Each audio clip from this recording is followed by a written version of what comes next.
Imagine standing alone in the dark, your hands trembling against cold steel, knowing that nearly 200 enemy soldiers are charging directly at your position, and the only thing standing between them and the men behind you is your own mind, your own body, and a decision you have to make in less than 3 seconds. This is not a movie.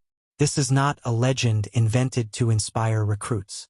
This happened on a real island, on a real night, in one of the most savage and forgotten battles of the entire Pacific War, and the Marine at the center of it didn't survive because he was lucky. He survived because he had already decided, long before the enemy came, exactly how many of them he was willing to face. The island was Peleliu. The date was September 1944. The United States Marine Corps had landed on a coral hell that their own commanders had estimated would be secured in 4 days. It would take more than 2 months. The Japanese defenders, commanded by Colonel Kunio Nakagawa, had abandoned the suicidal banzai charges of earlier battles and replaced them with something far more terrifying: a deep, interconnected network of caves, tunnels, and reinforced bunkers called the Umurbergal Pocket, where soldiers fought not to die gloriously, but to kill as many Americans as possible before the island was taken. What you are about to hear is not just a story about one man. It is a story about what happens when extraordinary discipline meets extraordinary violence, and about the price that real human beings pay when history decides to use them as its instruments. If what you just heard already has your full attention, then this channel is exactly where you belong. Subscribe right now so you never miss a story like this one. These are the real accounts that the history books barely mention. Hit the like button to help this video reach people who deserve to know the truth. Share it with someone who loves history or served in the military, and drop a comment below telling us what you already knew about the Battle of Peleliu, or what you're hearing for the first time. Now let's go deeper. The 1st Marine Division arrived at Peleliu on September 15, 1944, as part of Operation Stalemate II, a strategic plan conceived to neutralize Japanese airfields in the Palau Islands and protect General Douglas MacArthur's flank as he prepared to retake the Philippines. The operation was ordered by Admiral William Halsey and approved at the highest levels of American military command, yet many senior officers, including Halsey himself, would later question whether it was ever truly necessary. The Marines who hit the beach at 8:32 that morning had been told to expect light resistance after a massive pre-landing bombardment. They were told the island's defenses were broken. They were told the operation would be swift. Instead, the moment the landing craft ramps dropped, Japanese artillery, mortars, and machine guns opened up with a fury that turned the coral beaches into a continuous slaughterhouse. Companies were shredded before they left the water. Amtraks burned. Men screamed for corpsmen who were themselves already wounded. The temperature on the ground exceeded 115 degrees Fahrenheit, and within the first 2 hours, the 1st Marines under Colonel Louis Chesty Puller, already one of the most decorated Marines in history, had suffered casualties that should have stopped any other unit cold. But the Marines kept moving. They always kept moving. What waited for them inland, however, was something no intelligence briefing had fully described. A mountain riddled with 500 interconnected caves, each one a fortress, each one manned by Japanese soldiers who had been told there would be no evacuation, no reinforcement, and no surrender. The man whose story stands at the heart of this video was not a general. He held no rank that would appear in major history textbooks without careful searching. He was a sergeant, a non-commissioned officer, a man whose authority extended over a small group of Marines and whose decisions were made not in air-conditioned command posts but in the dirt, the coral, the darkness, and the unbearable heat of a battlefield that seemed designed by nature and man alike to kill everything that entered it. The Marine Corps in 1944 was an institution shaped by decades of small unit warfare, and it produced men who thought tactically at every level, men who could assess terrain, identify fields of fire, exploit natural cover, and construct what experienced infantrymen call a kill zone, a carefully prepared area where any attacking enemy force would be funneled, exposed, and destroyed before it could reorganize or retreat. A kill zone is not improvised in the moment. It requires observation, patience, positioning, and a cold, almost mathematical understanding of how human beings move under fire and panic. It requires a man who has studied death so carefully that he can predict it, arrange it, and deliver it with terrifying efficiency. What happened during those 2 hours on Peleliu was the application of that knowledge at its most extreme, tested against a force of approximately 190 Japanese soldiers who had been ordered, on the night of September 23, 1944, to retake a section of the defensive line held by American Marines. Colonel Nakagawa's tactical doctrine on Peleliu was unlike anything the Americans had encountered in the Pacific War up to that point. At Guadalcanal in 1942, at Tarawa in 1943, Japanese commanders had ordered mass charges, banzai attacks, that were devastating to American morale in their ferocity but ultimately self-defeating, throwing away trained soldiers in suicidal frontal assaults against prepared Marine positions. Nakagawa had studied those failures. He had been given command of approximately 10,900 soldiers and ordered to defend Peleliu not for the sake of winning, but for the sake of making the American victory as costly as possible. His fortifications in the Ymerbergal, which the Marines would come to call Bloody Nose Ridge, were engineering masterpieces of defensive war. Steel-reinforced cave entrances were positioned to cover each other, so that any attack on one would be exposed to fire from three others. Spider holes connected to tunnel systems allowed defenders to appear behind American lines, fire, and vanish. Ammunition, food, and water had been prepositioned for months of resistance. And on the night in question, Nakagawa ordered a coordinated counterattack against the Marine positions on the southern approach to the ridge, a force of approximately 190 men tasked with breaking through, disrupting the American line, and creating chaos that would allow Japanese forces to reoccupy ground they had lost during brutal daytime fighting. They moved in darkness. They moved in silence. And they moved directly into a position that one Marine sergeant had spent the entire afternoon preparing. The preparation began hours before the attack. In the late afternoon of September 23, 1944, as the terrible heat of the Peleliu day began to fade, the sergeant, drawing on every lesson the Marine Corps had burned into him through years of training and weeks of combat, walked the ground in front of his position with the deliberate attention of a craftsman.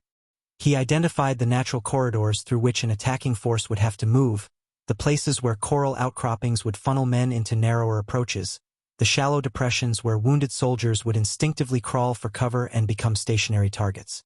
He positioned his automatic weapons to create overlapping fields of fire, ensuring that no part of the approach was left uncovered. He registered his mortars on specific terrain features: a dead tree, a coral formation, a burned-out Japanese equipment piece, so that in darkness without visibility, his men could drop shells onto known points without adjusting. He established signals, backup positions, and a clear understanding among every Marine in his section of what each man's responsibility was and when it was to be executed. He did not give a speech. He did not offer inspiration.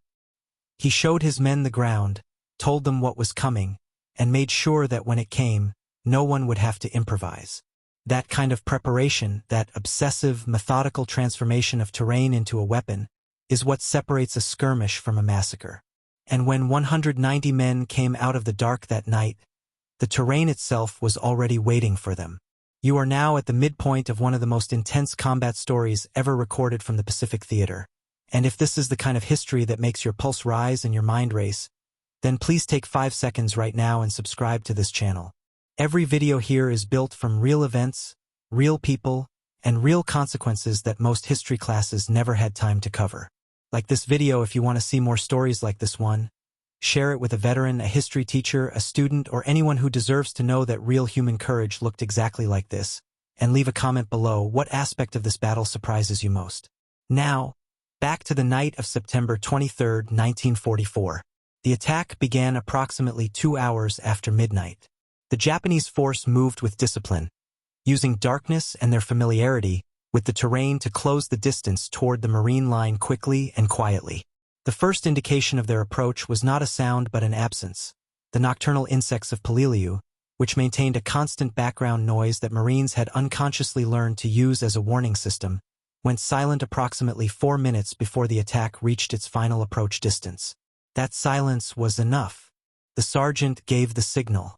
The first flares went up simultaneously across a 200-yard front, transforming the black night into a pale, swinging, shadowless light that exposed the approaching Japanese force in the precise killing ground the sergeant had identified that afternoon.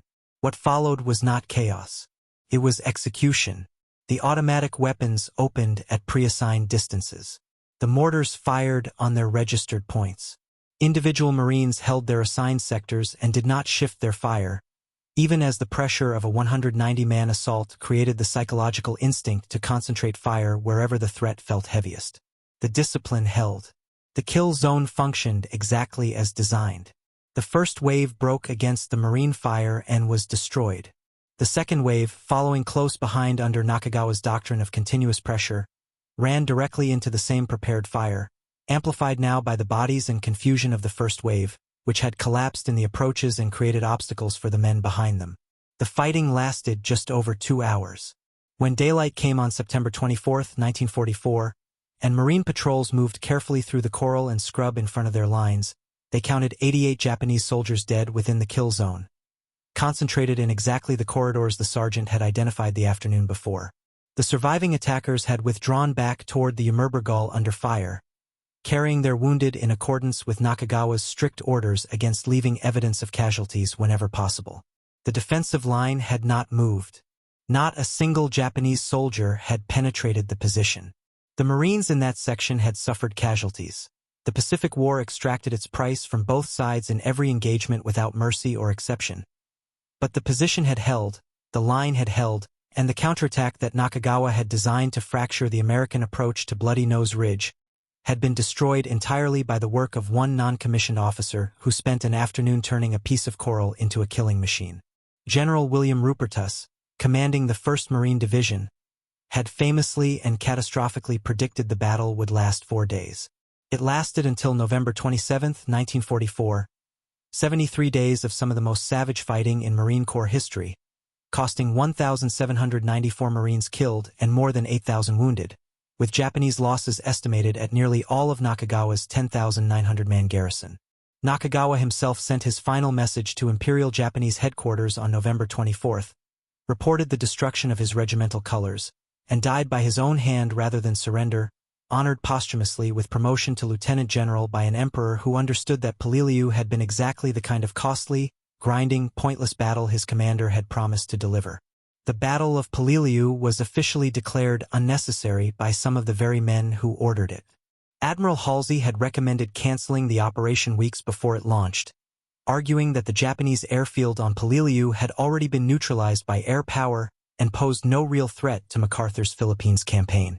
His recommendation was overruled, and so 1,794 Marines died on an island that many historians argue did not need to be taken, and among the tens of thousands of individual moments of courage, calculation, and sacrifice that composed those 73 days. There was one afternoon when a sergeant walked his ground, read his terrain, set his guns, and made sure that when 190 men came to kill his Marines in the dark, they walked instead into the most carefully prepared 2 hours of violence any of them would ever experience. His name, his face, and the details of his specific unit have passed into the deep archive of the Pacific War, known to specialists and researchers, honored in the quiet institutional memory of the Marine Corps, but absent from the popular history that most people encounter. That absence is exactly why stories like this one matter, because the real substance of war is not the decisions of admirals or the speeches of generals. It is the sergeant who spends an afternoon with a piece of coral and a map, making sure that tonight, the line holds. If this story moved you, challenged you, or taught you something real about what the men of the Pacific War actually faced, then this is the moment to act.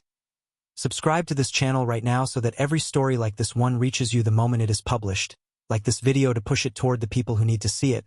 Share it with someone who served, someone who teaches, or someone who simply believes that history this powerful deserves to be remembered, and leave your comment below telling us what part of the story hit you hardest, or what you are going to look up next. The sergeant held the line. The least we can do is remember it.